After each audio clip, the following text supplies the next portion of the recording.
panel today from opposite sides of the continent. Joining us from Perth, the Labor MP for Fremantle, Josh Wilson, and from Melbourne, Liberal MP for Menzies, Keith Wolahan. Welcome to both. Look, unconventionally today, I might direct the first question towards you, Keith, because it does concern nuclear power and it's your side's idea after all. So small modular reactors, we've had the Academy of Technological Science and Engineering suggesting in a review today that it is best not touched for at least a decade, maybe even early 2040s, because you would want to see them in commercial operation, is the argument. That's pretty reasonable and prudent advice, isn't it? Are you going to heed it? I saw that report, Greg, and no one pretends that the energy transition is quick or cheap, no matter which path you take. And what I noted from that report was that it said we should be technology agnostic. And it did make a point about a particular form of nuclear reactor. Now, the 7 sites that the Coalition has proposed have 2 as small modular reactors. The other would probably be conventional. But as Peter Dutton made clear in the Grab before this interview, was that what are Canada, the United States, the United Kingdom, France and South Korea doing differently that mean that the people of Australia shouldn't be having the same options? And if there is such a concern, what does the Labor government have in objecting to the ban being lifted? I don't understand why they don't want or support that ban being lifted. All right, well, that's one fragment of the argument. Why don't we pick that up directly with you, Josh, the question that Keith raises. I mean, leaving aside all the technologies available and their scale, the ban. Citing other countries, why not lift it? Well, because we've had this conversation for a long time and the previous government saw no reason to lift it. There's no reason to lift it because we know that nuclear power for Australia is a fantasy, the fantasy you have in the case of the Coalition when you don't have an energy policy. We know that nuclear power is the single most expensive form of new energy generation. We know it's in decline globally. What Peter Dutton said before goes with all of the other inaccuracies and misrepresentations that he's made. Nuclear power as a proportion of energy in France last year fell to the level that it was last at in 1990. Globally, nuclear energy is in decline. It peaked as a proportion of energy the world over in 1996. It's less than half of that now. So, what the Coalition are essentially trying to do is pull the wool over the eyes of the Australian people by having this ridiculous magic fantasy rather than a sensible, genuine policy that would get us through the energy transition. Yeah, do you accept, though, Josh Wilson, that over the years we've had many arguments put to us about first mover advantage, whether it had been on an emissions trading scheme back in the day or on other clean investments, even in this day and age, green hydrogen, told to go early, and yet with nuclear we're being told, at least by the Academy, to go late and go slow. How do you square those off?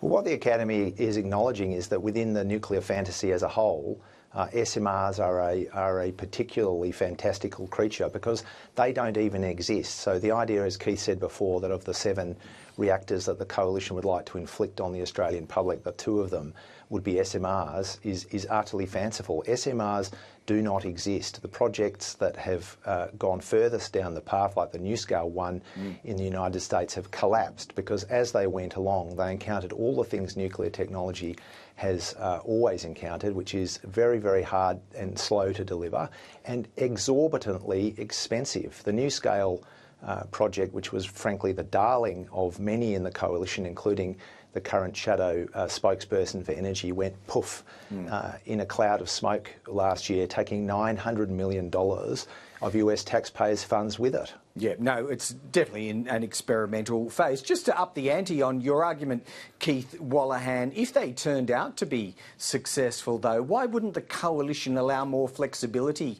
in its sites and its reactor plans such that you could add, for argument's sake, more SMRs if they prove cheaper and faster to deliver? In other words, why stop at 2 at this stage? Well, the coalition, I'm not going to add meat to the bones for the initial idea. We've got to take the Australian public with us, and we're doing that in a completely transparent way. You start with lifting the ban, you start with creating the regulatory architecture, you start with having university degrees, so we have best practice engineers and scientists, not only to service the Australian industry, but to help the world. We live in a nuclear world, and for Australia to miss out on that, I think is unfair and an act of self-harm to our economy and our society. I'm dialing in from Melbourne. We have a population here of 5 million right now, but by 2050 we will be the size of London, over 9 million people. We need to have a solution for an energy system that feeds the hospitals, the industry, the houses, the businesses, so that Australia is not only a place that has reliable, affordable electricity, but is a place that companies want to do business in. And if we don't do that work now, and of course it's hard, of course it's difficult, everything worth doing is, well then we are letting the Australian public down, and I'm excited that we're having conversations about Australia in 2050. All right, well Keith Wolahan's just introduced the word population there, which might lend a further discussion around what we woke to screaming headlines on this morning, Josh Wilson, a baby drought. Now I peered into the numbers produced by KPMG in its projections, which are essentially about a slowdown in births in 2023, possibly linked to economic hardship and cost of living. Of course, everyone loves a baby. I'm wondering, though, Josh Wilson, whether it doesn't matter so much that the birth rate dropped off from its highs in 2021 as we jump through to 2023, when we're running such a large immigration program, bringing young families into this country. Don't they kind of balance themselves out there, immigration and natural birth rate? Well, there's a balance to be struck there, and that's one of the reasons why we're undertaking reform and cleaning up the mess in Australia's immigration program that we inherited, and total population size through immigration will be less than was budgeted for under the coalition, in recognition of trying to get that balance right. But on the fertility question, I mean, the reality is that fertility has declined down to a stable average of around 1.6 across the OECD over a long period of time. So you see these stories from time to time about there being a baby boom or a baby drought. There was a little bit of a COVID spike for reasons I guess people can speculate on. I think we can work that out, yeah.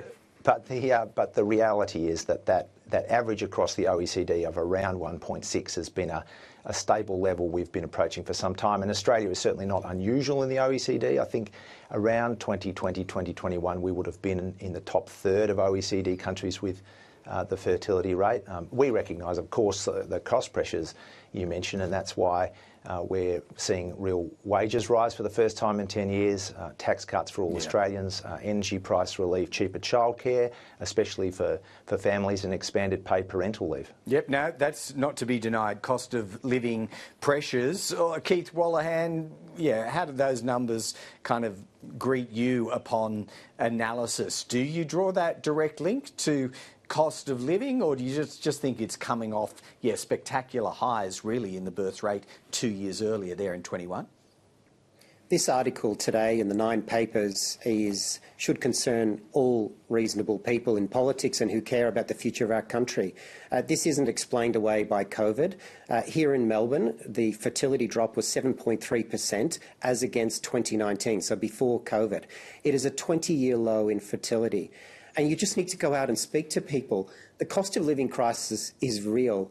And young families who are just thinking, how can I afford to put food on the table, turn the lights on, pay my bills, renew my insurance, and let alone have a first, a second, or a third child? They're having those conversations right now. And that should concern all of us, because it's about the future of this country. Not everyone is willing or able to have a child. It is a wonderful gift. But to think that young Australians are right now having conversations and choosing not to do one because of cost, that really worries me. And of course it's linked to housing. Of course it's linked to housing. In the 1980s, the connection between median salaries and median house prices was about 4 times, a multiple of 4. Yeah. Now that's out to 9. And that's not accounting for the time it takes to save a deposit, for whether you actually get a loan. If you're on a median wage, no bank's going to give you a loan for probably 95% of Melbourne suburbs. So this is a massive structural crisis that needs all of us to lean in and fix at every level of government. Yeah, just to put to you, Keith, the question I put to Josh, you say there's a link with housing. Is there also a link with immigration, do you think?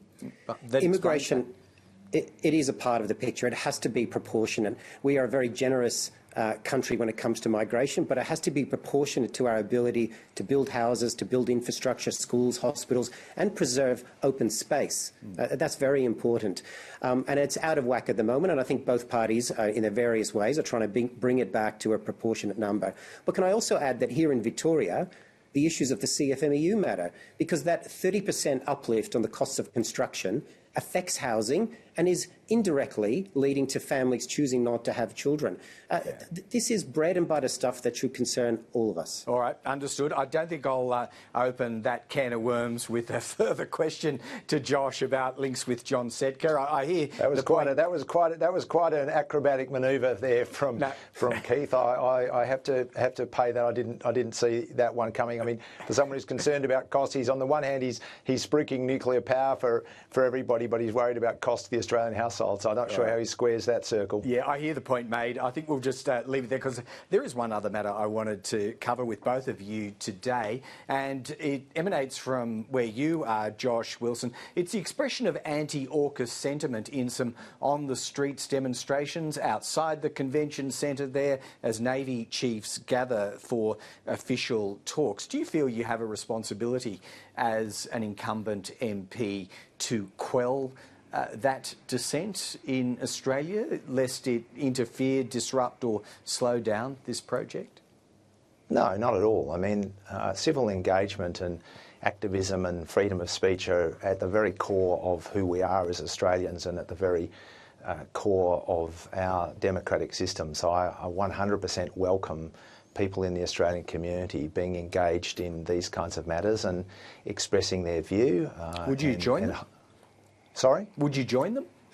Well, no, I'm an MP. I'm a member of the government, so my activist days in that respect, I think, are over, Greg. But the idea that anyone should quell members of the Australian community who want to raise their voices or express their views is pretty bizarre. I'm not sure what we'd be fighting to defend through our defence arrangements and through the ADF if we were to abandon the way we value civic engagement and freedom of speech and the rights of people to have different political views. I 100% back that right and that kind of engagement all day, every day. Right. But of course, it's our job as elected representatives to respond to those concerns and to give people confidence about the way that we are engaging in our region and with our partners. You know, we want a secure, peaceful and prosperous region and world. We want a world that abides by the rule of law and chooses peace and all the kinds of engagement like trade and migration and the things that bring us closer together rather than the things that divide us. Yep, understood. Josh Wilson. Keith Wallahand, I imagine that in our partner democracies, the UK and the US, it would be well understood and tolerated that community dissent can be expressed. Would you agree, without necessarily threatening any perception about Australian unity on AUKUS? I'm sorry, Greg, was that for me? Oh, sorry, no, that was for Keith. That was for Keith, actually. Sorry. Sorry. I may have said the wrong name there, but it was definitely No, that's all right. I think you said both of our names. Sorry. I agree with Josh that, people are free to protest as long as it's civil and doesn't impact life or property in a meaningful way. That's part of our democracy, and I think our AUKUS partners know that too.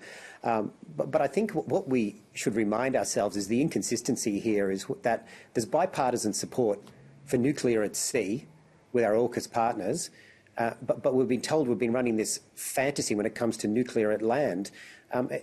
I think people can see what's happening here.